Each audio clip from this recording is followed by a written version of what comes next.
Hey, what's up guys? John here from Blackjack Contracting. We're here at our finished product here at the 5 Plex in Helms Avenue in Welland. This was a laundromat with a couple of rental units above when we got to it.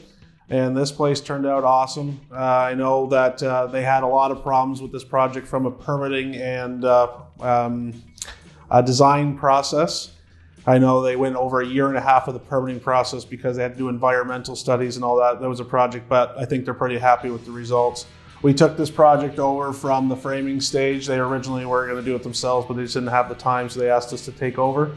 It's 5 units. I believe there's 4 2-bedrooms and 1 1-bedroom. And this place has been gutted to the studs and rebuilt. Pretty happy with it, and I know the customers too, so enjoy the view.